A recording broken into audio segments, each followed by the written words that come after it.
The document arrived without ceremony. No seal, no classification stamp visible on the first page. Just a thin folder placed on a wooden desk under a dim lamp, its edges softened by repeated handling. Inside were reports that should not have existed together. Intercept summaries, altered deployment notes, and margin annotations written in different hands. What bound them was not clarity, but unease. German intelligence officers were trained to recognize patterns. These pages showed one. Allied forces had avoided rail junctions hours before German troop movements passed through them. Airfields were struck shortly after strategic decisions were finalized. Supply convoys encountered resistance where escorts were thinnest. The accuracy was precise enough to be unsettling, yet vague enough to defy accusation. And no single document revealed the source. Outside the building, night pressed down on the city. Blackout regulations kept streets dim and interiors darker still. Boots echoed briefly on stone before fading into silence. Somewhere, an engine idled, then cut. The air carried the mixed smell of damp masonry and coal smoke.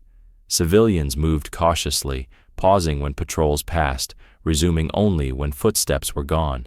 Within intelligence offices across occupied and neutral Europe, similar observations were being logged. Analysts compared timelines and found that Allied reaction sometimes appeared to precede German field orders reaching their own units. The implication was disturbing. Information seemed to travel without passing through a human chain. German counterintelligence was accustomed to chasing spies, people with habits, fears, and weaknesses.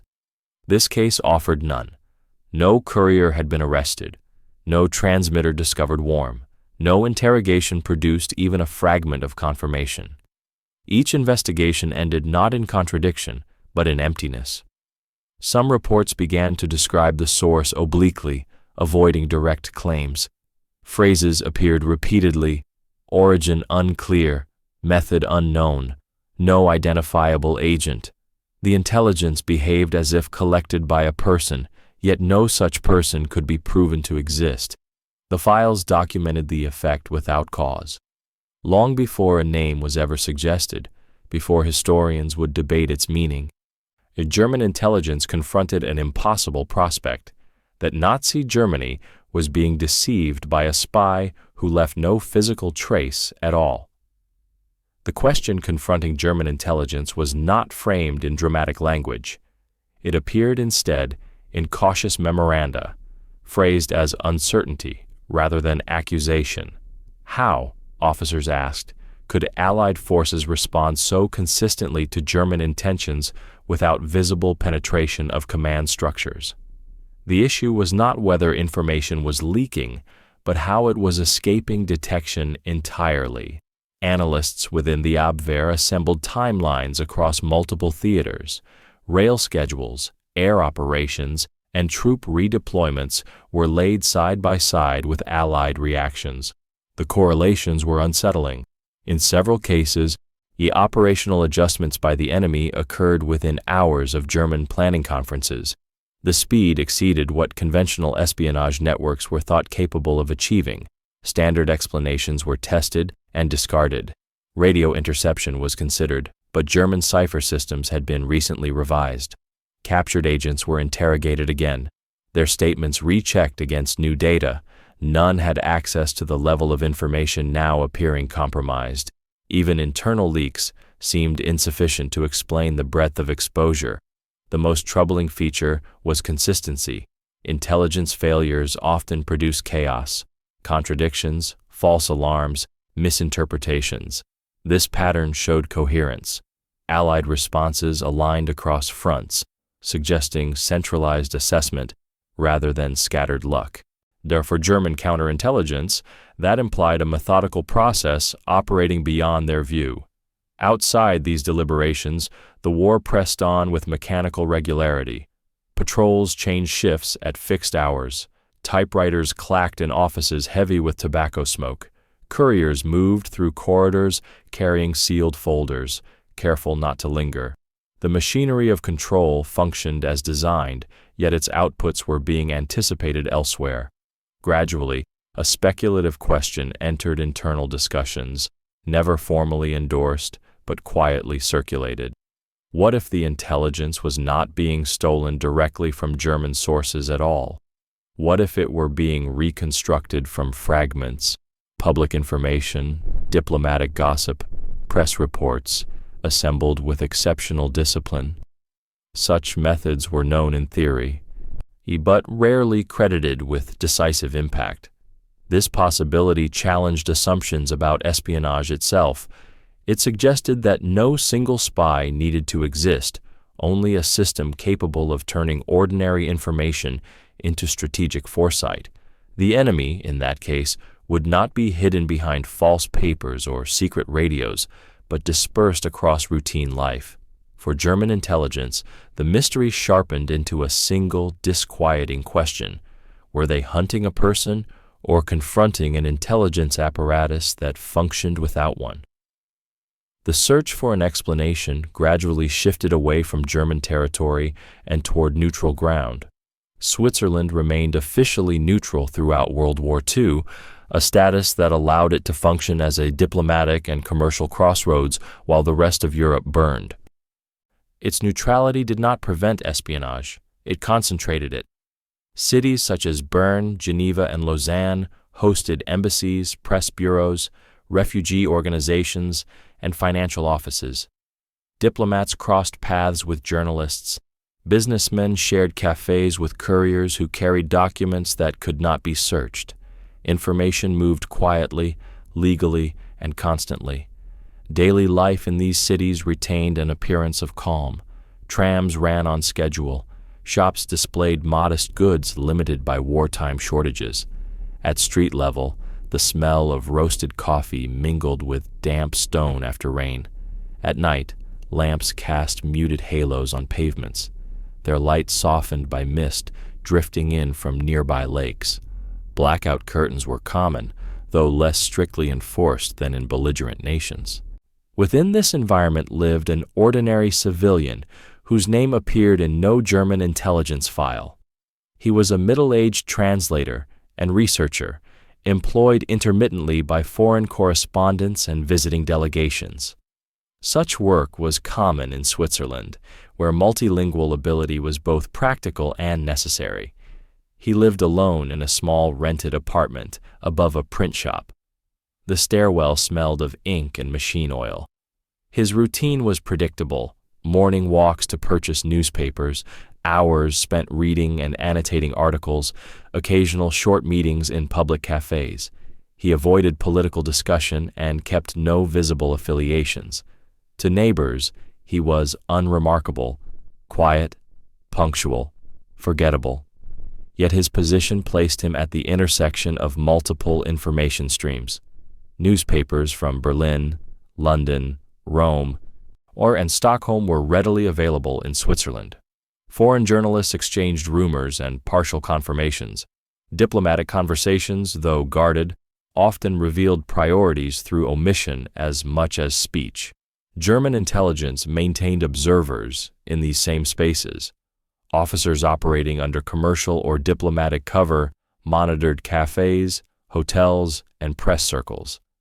They looked for indiscretion, not brilliance, loose talk, unexplained income, deviations from routine. The translator attracted no such attention. He neither transmitted messages nor traveled across borders. His activities remained within legal bounds.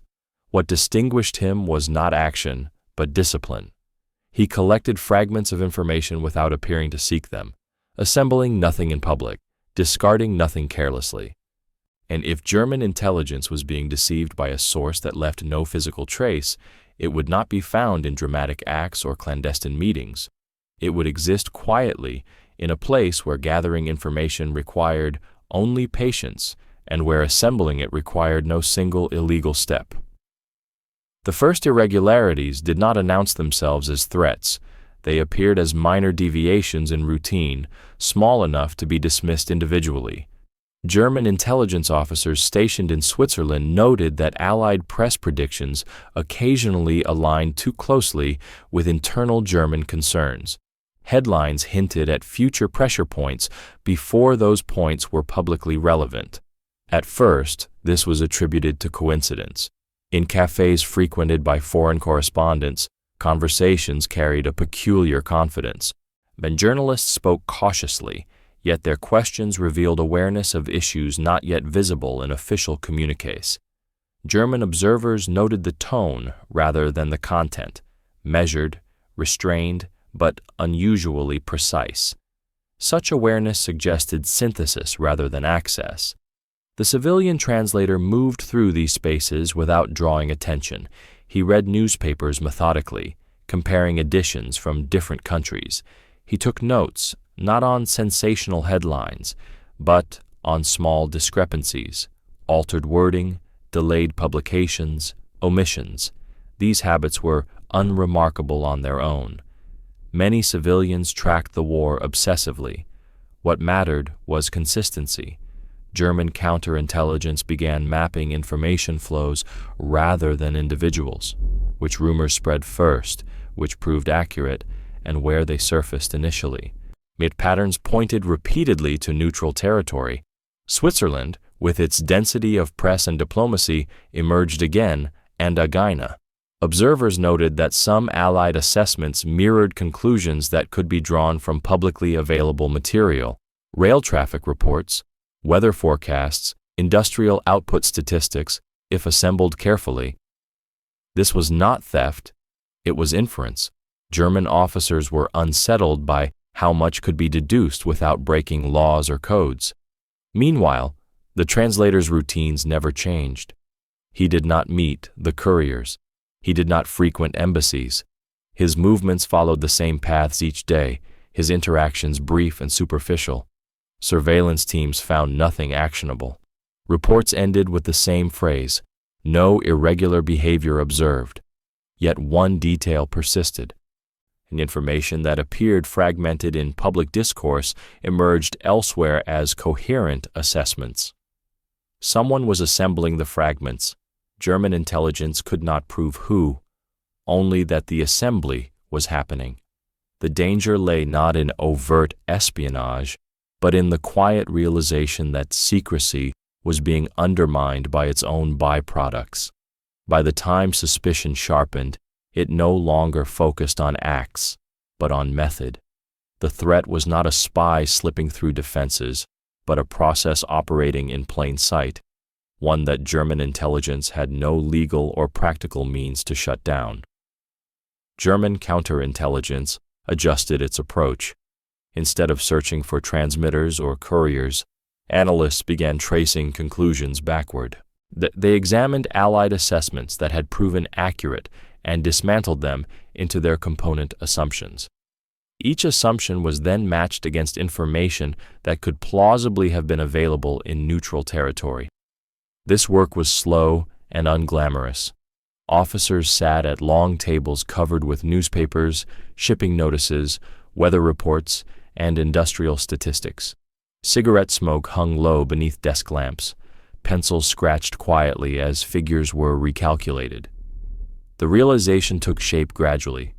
Many of the secrets were not secrets at all, but implications hidden in plain sight.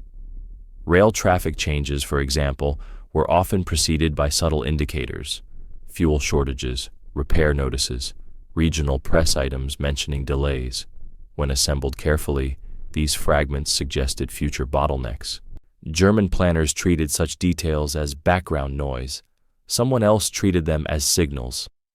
Attention returned cautiously to individuals whose work revolved around information rather than action. Journalists, analysts, translators. Surveillance files were reread for what they did not contain. The civilian translator's name appeared again, not because of suspicious acts, but because of proximity to sources and absence of mistakes. Investigators reviewed his access. He subscribed to multiple newspapers. He attended press briefings open to accredited civilians. He maintained contact with correspondents who themselves possessed only partial knowledge. None of this violated neutrality laws, yet together it formed an ecosystem of information. German observers attempted controlled tests. Minor operational changes were leaked indirectly through diplomatic channels or commercial rumors. Analysts then waited to see whether Allied behavior adjusted. In some cases, it did. The adjustments were cautious but noticeable. The pattern held. Still, proof remained elusive. No message could be traced. No document photographed. The translator never wrote summaries that could be seized. His notes were mundane, easily dismissed as personal research. Surveillance teams reported boredom, frustration, and nothing more. The investigation stalled, not because it lacked suspicion, but because it lacked jurisdiction. In neutral Switzerland, German intelligence could observe but not act decisively. Arrests risked international incidents. Searches required justification that did not exist. By the end of this phase, German counterintelligence faced an uncomfortable assessment. The clues pointed not to a crime in progress, but to a vulnerability inherent in modern warfare. Information was leaking not through betrayal, but through accumulation. And the man they watched most closely remained untouchable, because he had broken no rule that could be enforced. As the investigation stalled, the consequences of inaction grew heavier. German field reports reflected mounting frustration. Operations were being modified mid-execution, not due to enemy resistance encountered, but because resistance was anticipated. Commanders complained of fighting an opponent who seemed to read intentions rather than react to actions. In intelligence offices, tension settled into routine. Desks were cluttered with the same documents reviewed again and again. Lamps burned late into the night. Outside, winter rain tapped softly against windows, streaking the glass and blurring the lights of passing trams. Inside, the air smelled of cold tobacco, and damp wool coats hung near heaters that barely worked. German counterintelligence increased passive surveillance in Switzerland. Cafe patrons were watched more closely. Press briefings were attended by additional observers. Hotel registries were reviewed repeatedly. The goal was not arrest, but disruption, introducing uncertainty into whatever process was producing the intelligence. The civilian translator sensed the shift without being told. Conversations felt shorter. Familiar faces appeared too often. Chairs scraped back too quickly when he entered a room. He altered nothing in his routine, understanding that change itself invited attention. His restraint was not heroic. It was cautious, shaped by an awareness shared by many civilians living amid intelligence pressure. Meanwhile, German planners attempted to compartmentalize information more aggressively. Distribution lists were narrowed, briefings were delayed, yet the effects persisted. The realization spread quietly. Secrecy alone could not stop an adversary who relied on synthesis rather than access. The weatherer deepened the atmosphere of strain. Fog settled low over Swiss streets, muting sound and swallowing distance. Footsteps echoed unexpectedly. Doors closed with deliberate softness. At night, blackout curtains framed small islands of lamplight where men read and reread the same lines, searching for what had been missed. And the danger now extended beyond a single investigation. If German intelligence acknowledged the nature of the threat, it also had to admit a limitation of control. That admission was unwelcome. Reports softened language, avoided conclusions, deferred responsibility. The absence of proof became a shield against action. By this stage, the spy, if such a term still applied, had become less important than the method. German intelligence was no longer chasing a person. It was confronting the unsettling possibility that modern war could be influenced decisively by someone who never crossed a border, never transmitted a message, and never broke a law. The decisive realization did not arrive with a single revelation. It emerged through accumulation, confirmation layered upon confirmation, until denial was no longer sustainable. A German analysts reviewing Allied operational behavior noticed that the accuracy did not extend to every German plan. It appeared selectively precise, strongest where public indicators were richest, and weakest where decisions were truly insulated. This distinction mattered.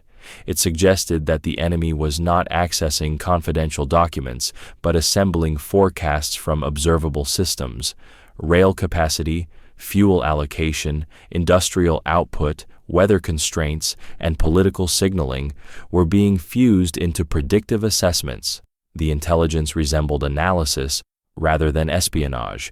German counterintelligence convened internal reviews that reframed the problem. Instead of asking, "Who transmitted this?" they asked, "What conditions made this predictable?" The answers were uncomfortable. German bureaucracy produced vast amounts of semi-public information. Newspapers echoed official priorities. Economic adjustments betrayed strategic stress. The war effort left fingerprints everywhere. Attention returned once more to neutral Switzerland, not to make arrests, but to understand process. Reports acknowledged that individuals operating legally within neutral press and research circles could, in theory, assemble remarkably accurate intelligence without direct access. No single person needed to know everything. They needed only to know how to connect fragments. In this context, the civilian translator was no longer viewed as a suspect in the conventional sense. He became illustrative. His habits, systematic reading, comparative analysis, the disciplined restraint matched the profile of someone capable of constructing insight rather than stealing secrets. Yet nothing tied him conclusively to Allied intelligence services. There was no evidence of payment, direction, or communication. The climax, such as it was, occurred quietly. A senior German intelligence assessment concluded that the intelligence source attributed to a single spy did not, in fact, require a living agent operating clandestinely. The term source itself was questioned. What existed was a method. This conclusion offered no satisfaction. It provided no arrest, no confession, no closure.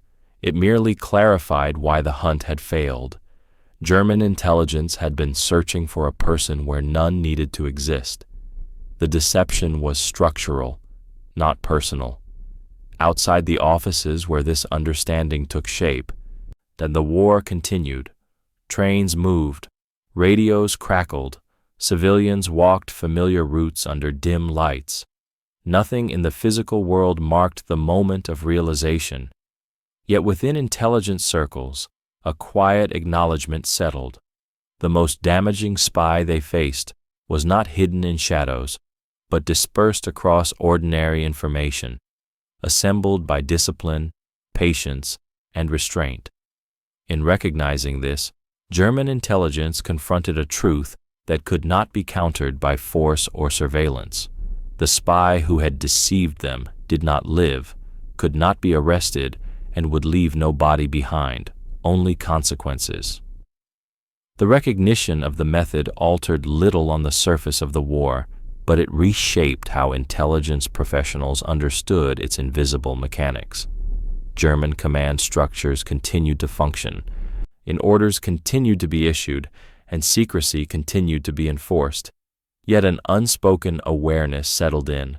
Concealment alone was no longer sufficient when patterns themselves could betray intent. Operational adjustments followed quietly.